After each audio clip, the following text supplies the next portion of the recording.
Smart TV, tu canal oficial de la educación escolar y Meduca, presenta las teleclases para estudiantes de media en Conéctate con la Estrella.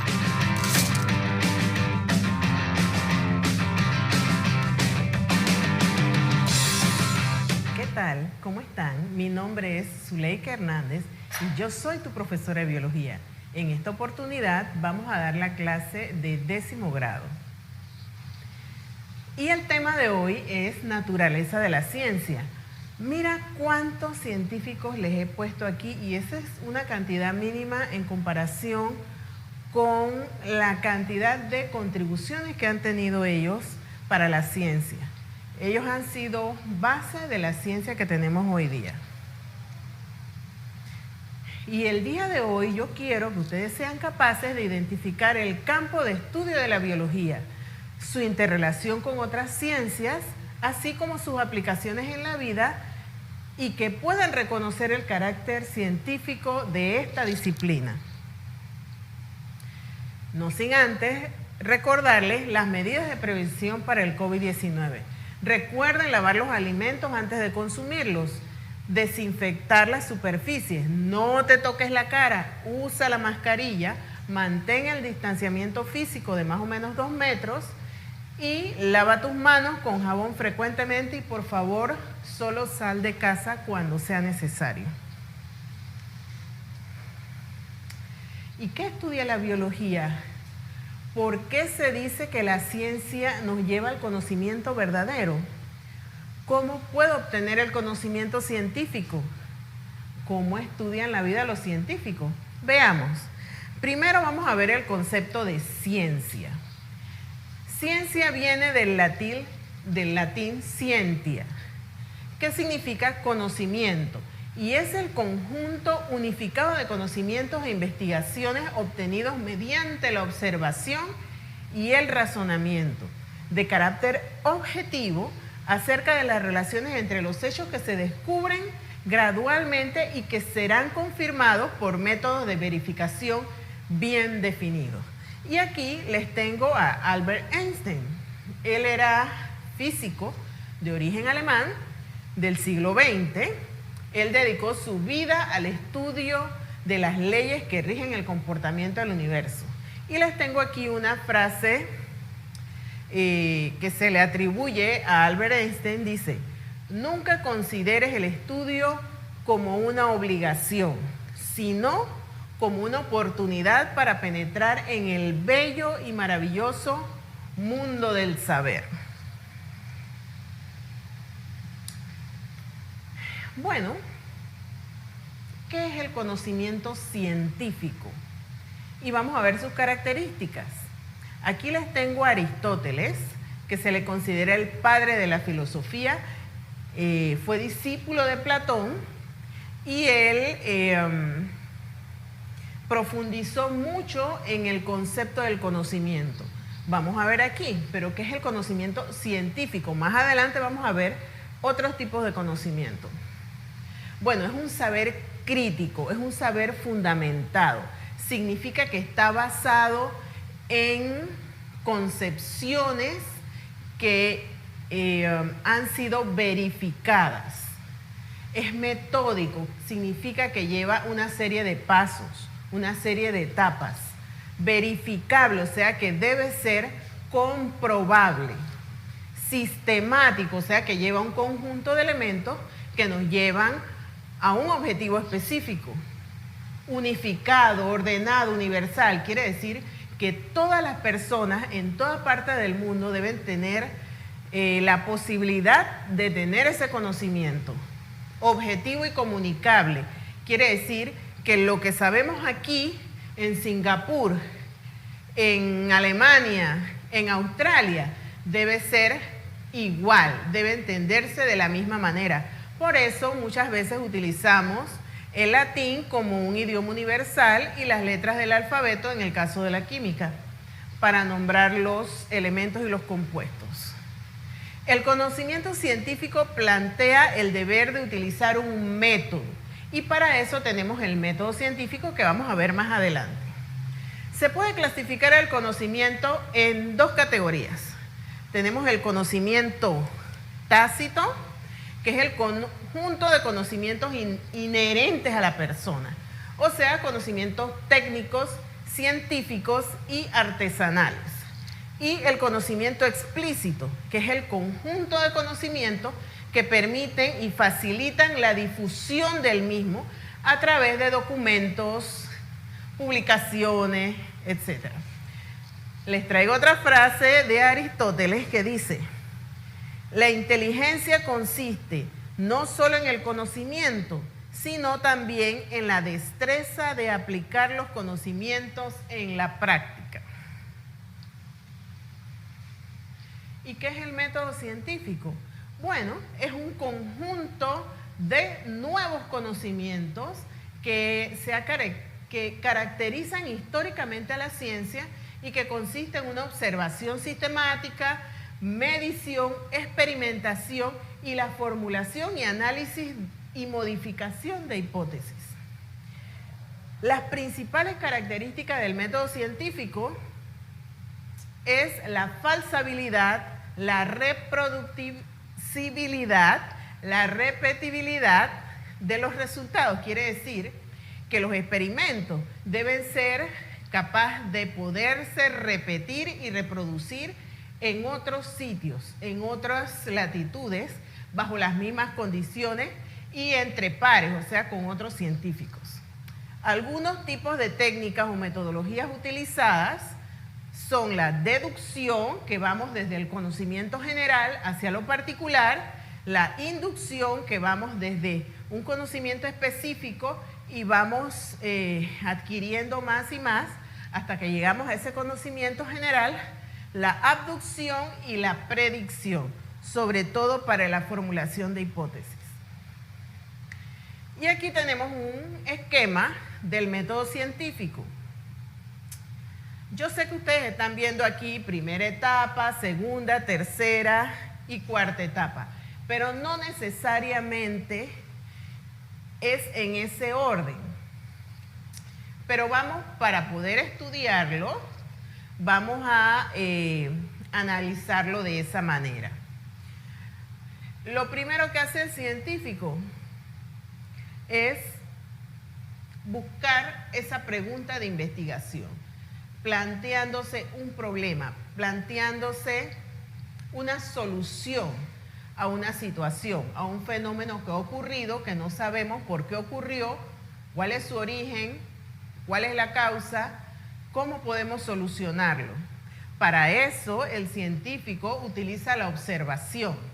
La observación puede ser, una observación directa, podemos utilizar instrumentos, microscopios, telescopios, binoculares, lupas, cámara fotográfica, pero también puede ser a través de la investigación documentada, buscando información en los repositorios, en las revistas científicas, acerca del fenómeno que vamos a solucionar o del problema que está planteado. Luego de eso, que ya tenemos esa pregunta de investigación, nos vamos a la hipótesis. La hipótesis es una posible solución, es una predicción, pero basada y fundamentada en la observación, en esa información que ya hemos captado. Trata de dar una explicación, trata de dar una solución al problema. Debe ser contrastable. Luego que ya tenemos la hipótesis, entonces vamos a la experimentación. Se hace un diseño experimental controlando variables, tratando entonces de que con ese experimento podamos verificar si la hipótesis es correcta o es incorrecta, si en realidad da una solución al fenómeno planteado.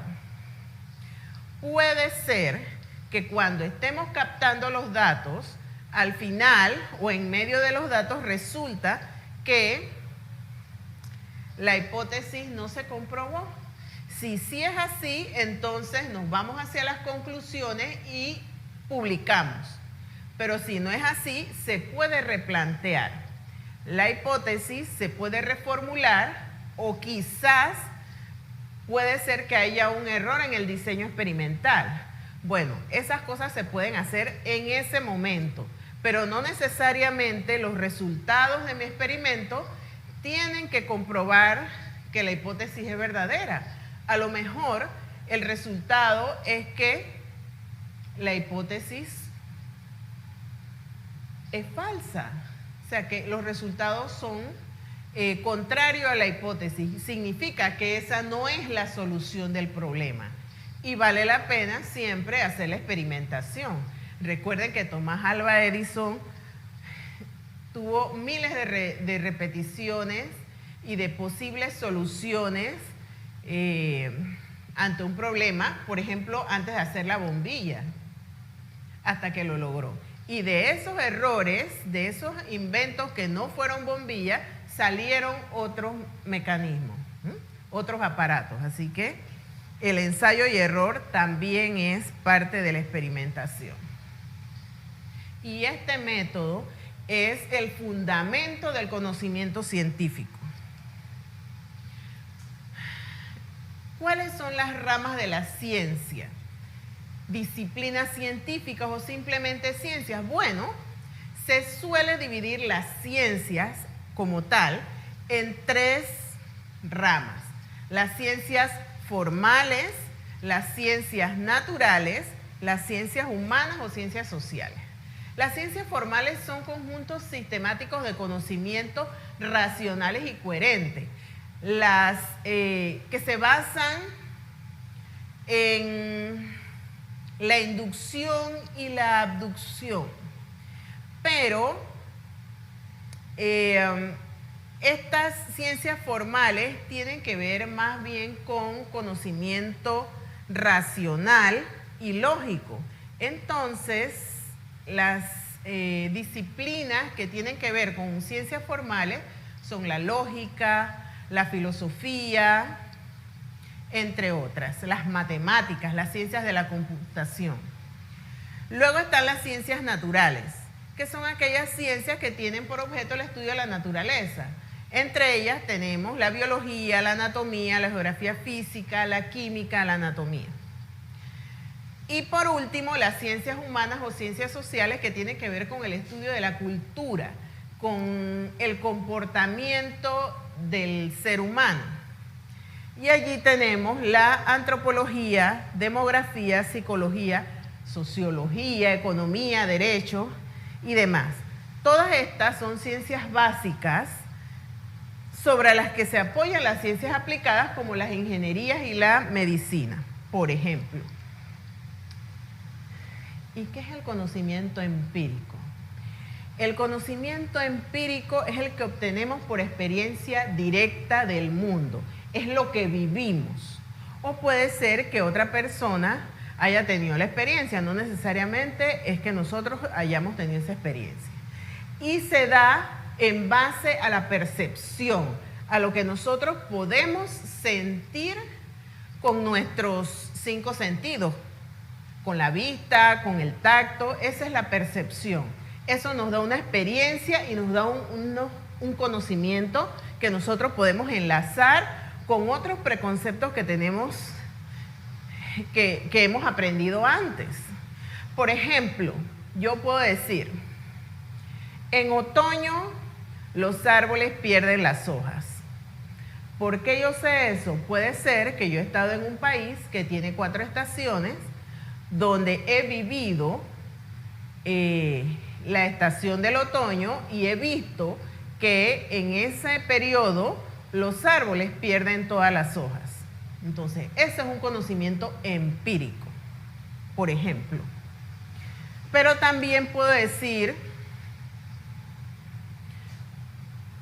como en otoño se caen las hojas, en otras estaciones puede ser que no lo hagan. Ya yo estoy sacando una deducción en base a un conocimiento empírico, pero no necesariamente esa premisa que estoy diciendo es correcta. O sea, que el conocimiento empírico no necesariamente nos lleva a una verdad absoluta.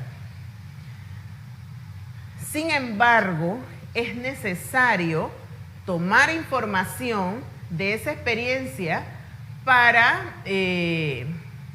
como parte de la observación en nuestra investigación.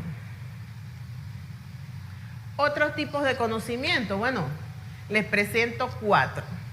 Está el conocimiento empírico del que ya hemos hablado, el conocimiento filosófico, que es aquel que se desprende del pensamiento humano, es abstracto, empleando para ellos diversos métodos lógicos o de razonamiento formal, que no siempre se desprenden directamente de la realidad, sino de la representación imaginaria de lo irreal, porque viene de las ideas, de los pensamientos, de los esquemas mentales que se hace la persona acerca de un fenómeno. El conocimiento intuitivo, bueno, ese es un tipo de conocimiento también, es el que se adquiere mediante un razonamiento formal, pero que viene de una manera rápida e inconsciente y generalmente viene de un preconcepto. A veces es inexplicable. Conocimiento religioso, bueno, es aquel que está vinculado a lo místico, a lo sobrenatural, a la experiencia religiosa, a la cultura. Recuerden que la religión es una actividad humana, es una práctica que va de generación en generación y que tiene que ver con los sentimientos personales del individuo acerca de lo sobrenatural. Y de allí vienen las múltiples religiones que hay en este planeta, porque todo surge de ese vínculo entre lo humano y lo divino. ¿Y de qué trata la biología? La biología se ocupa tanto de la descripción de las características y los comportamientos de los organismos individuales, de las especies en su conjunto, y así como la reproducción de los mismos y la interacción entre los organismos y su entorno. De modo que trata de estudiar la estructura y la dinámica funcional común a todos los seres vivos con el fin de establecer leyes generales y principios.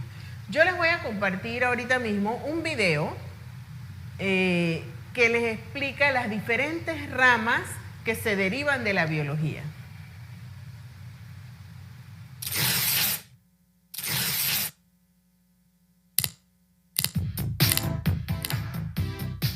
La biología. La biología es el conjunto de conocimientos referentes al estudio de los seres vivos, así como de los procesos y fenómenos que ocurren en ellos. Esta ciencia tiene como objeto de estudio la vida en sus diferentes manifestaciones, desde plantas y animales hasta los pequeños organismos que no se ven a simple vista.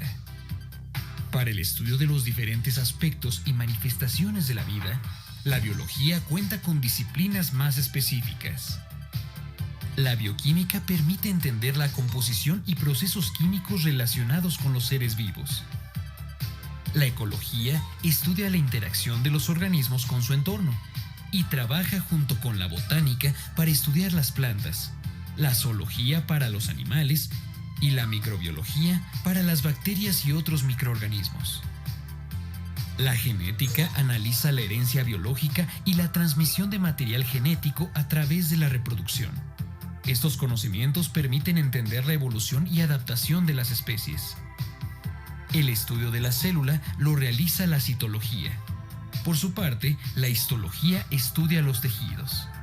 La anatomía estudia la estructura de un organismo, como la distribución de los órganos y sistemas que lo conforman, mientras que la fisiología estudia los mecanismos que permiten su funcionamiento. Con ayuda de la taxonomía, se clasifican las especies para facilitar su estudio y así tener registro de los cambios que sufren a lo largo del tiempo. Los avances en el estudio de la biología han ayudado a conocer el origen de enfermedades hereditarias a través del estudio del material genético, con el fin de prevenirlas o curarlas. Entender el ciclo de vida de bacterias y virus para desarrollar medicinas y vacunas. Diseñar acciones que disminuyan los niveles de contaminación ambiental causada por las actividades humanas y así asegurar la conservación de la biodiversidad y de los recursos naturales. Continúa en Pruébate y conoce más acerca del estudio de los seres vivos. Excelente. Bueno, ahora vamos a ver una línea de tiempo donde vemos algunos acontecimientos importantes que tienen que ver con los avances en la biología y en las diferentes ramas desde la antigüedad. Estamos hablando desde el año 3000 antes de Cristo hasta la edad contemporánea. Tenemos en esta línea de tiempo hasta el 2007. Bueno, estamos en el 2020, así que les toca a ustedes seguir la línea de tiempo en casa. Bueno, hay algunos acontecimientos importantes que les voy a compartir. Por ejemplo, en el año 304 antes de Cristo, tenemos a Erasístrato, que estudió y describió el sistema circulatorio. Esto en la Edad Antigua. También tenemos a Aristóteles en el 400 antes de Cristo, que elaboró la primera clasificación de los seres vivos en vertebrados, invertebrados, plantas, animales. Luego, en el Medioevo, estamos hablando del periodo 476 hasta el 1492, tenemos, por ejemplo, al Hayes, que escribió el Tratado de Zoología, y a Avicenia, que escribe el Canon de la Medicina, válido hasta el Renacimiento. Nos vamos al Renacimiento, tenemos a Leonardo da Vinci. Realizó sus esbozos casi exactos de la estructura del cuerpo humano. En la Edad Moderna podemos enunciar a Francisco Redi. En 1626 afirma que todos los seres vivos provienen de seres preexistentes. Muy importante. Tenemos a Carlos Linneo, que es el padre de la taxonomía, introduce la moderna clasificación biológica. Luis Pasteur demostró la falsedad de la hipótesis de la generación espontánea al comprobar que un ser vivo procede de otro. Charles Darwin, ya en la Edad Moderna, 1809, expuso sus ideas sobre evolución de las especies por medio de la selección natural. Gregorio Mendel, padre de la genética, estudió cómo se heredan las características de los padres a los hijos, sentó las bases de la genética. Watson y Crick en 1953 descubren la estructura molecular del ADN y su capacidad de autoduplicación y mutación. Por último, tenemos en esta línea de tiempo a Mario Capecchi, que trabajó sobre las células madre y manipuló la genética de los modelos animales. Y así sucesivamente. Ustedes pueden buscar en internet y en otros libros de biología otros eventos importantes e ir complementando esta línea de tiempo e incluso terminarla hasta nuestros días. Hoy que estamos en el 2021. Y recuerden que el aprendizaje es una conquista personal. Usted tiene que tener la voluntad de querer aprender. Es su logro, es su meta. Pero la educación es responsabilidad de todos. Queremos agradecer a todos los colaboradores que hacen posible que nosotros estemos aquí en este proyecto Conéctate con la Estrella. Aquí están todas estas empresas y si quieren hacerme alguna pregunta, pues búsquenme en las redes sociales como Panamá Educational Advice. Hasta luego, nos vemos en la próxima clase.